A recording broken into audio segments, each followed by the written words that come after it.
There are 7 trigger points in the body that can create TOS-like pain even though they're not compressing on your nerves and blood vessels, which means if you took every single TOS test and still have no idea where your pain is coming from, then pay attention. With that first one being the infraspinatus. Now, your infraspinatus is pretty easy to locate. So the first thing I'm going to do is find my posterior deltoid, and then I'm going to slide a little lower to where my scapula is, and I can feel that bone moving as I move the arm.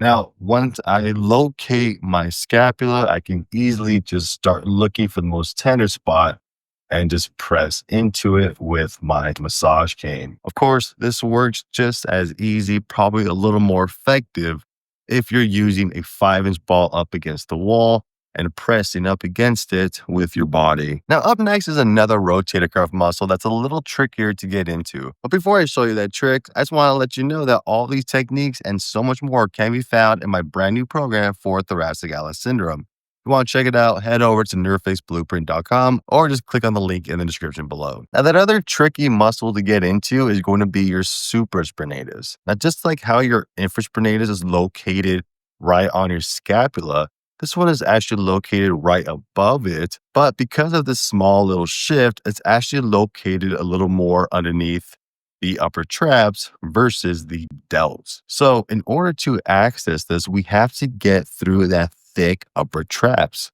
But how do we do that? The answer is to actually put the outside muscle, the most exterior muscle, onto a passive contraction. So in this case, it is the upper traps. It is the one that is most superficial to the body, while the infraspinatus is deeper to it. So the way we put a muscle onto a passive contraction is by simply contracting it, but by having an assistant do it. Now, if you're by yourself like I am, we can simply do this by placing our elbow on top of an elevated surface that is high enough to the point it's going to push our shoulder up towards our ear. When it does this and we are resting our arm on that surface, our upper traps will be in a shortened position, which makes it technically contracted. But because the muscles are not the ones contracting it itself, it is actually going to be easier to get into because they are not tenting. It's just shortened. And the best way to think about this is to simply think of a band, okay, stretched out. When a band is stretched out to its limit, this is not contracted. You can think of this as your normal stretch. But when a muscle contracts, these parts get closer together.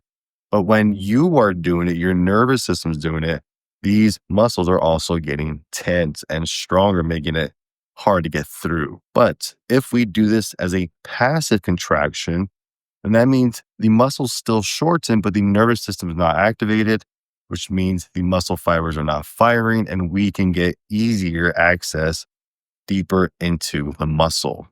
Now, if we try to do it this way, there's obviously more tension, but if we put some slack in the muscle, then we can get deeper. Now, demonstration purposes, okay, we're going to pretend my elbow is up on an elevated surface here.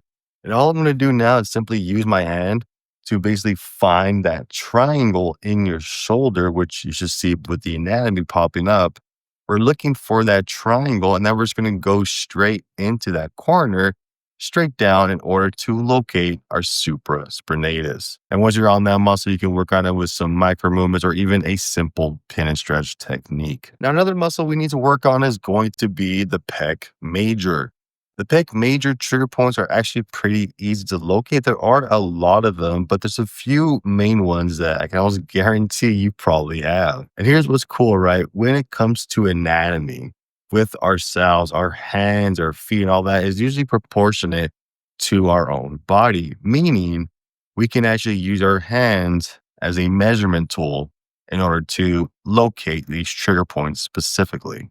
So if I were to place my hand, the bottom palm of my hand underneath my chest and push it up at a 45-degree angle to where my fingers are now pointing to my shoulders or they're over the pec minor. If I now look at where my knuckles are located and go right underneath, that is a big location for a lot of trigger points. And sticking to the knuckles here, if we just go up a little bit to the finger knuckles, once again, we're going to be right near that pec minor.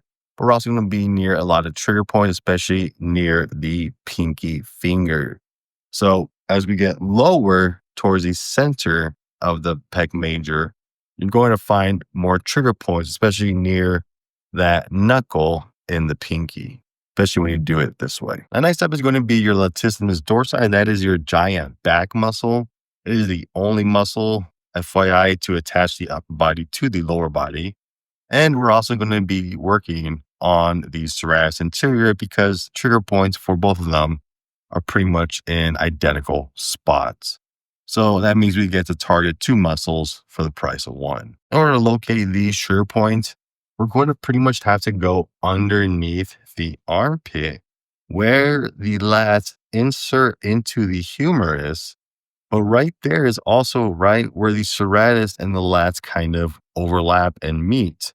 And right in that little junction area is going to be your perfect little spot for housing trigger points because that's a big area that gets used very often. Now, in order to locate it, if you have the ability to reach over and touch your arm or touch your lats, then it's pretty much going to be, once again, near those knuckles, right on the finger, most likely your index finger. So again, I'll palm up, basically my fingers right underneath my armpit, my thumb, and right where that index finger is, big knuckle is going to be a nice little tender spot for a lot of us, which is most likely a trigger point. Now, again, work on this one using micro movements, pin and stretching, or even just basic static pressure. It doesn't really matter which one you're using. Oh, and by the way, if you're curious about this brand new foam roller, you can check it out with the link in the description below. And next up, we have the triceps. And tricep trigger point pain usually stays on the back of the body, even though it can go all the way down to the posterior side, the back side of your pinky and your ring finger. With that said, just because you're not feeling it here doesn't mean you may not have trigger points. It does usually affect the entire arm, on the triceps, and even the posterior deltoid itself. Now, with that said, trigger points in your triceps is usually right in the medial portion, the middle of it, in the medius part, which means if you simply just reach over and kind of grab the middle portion, you'll most likely land right on a trigger point. And because this is one of those muscles that's just so overlooked and never worked on by anybody, yet it houses so many trigger points because of its day-to-day activity and how much it's actually used. So with that said, grab that tricep, grab that trigger point. You can work on that with whatever techniques you want. I usually prefer a little bit of pin and stretching when it comes to the triceps more specifically. And the final one is going to be your biceps. And just like the triceps, your trigger points is going to be located right in the center of the belly. And trigger points in this muscle can also create pain in the front of the arm, but it may also create pain in the back of the shoulder as well,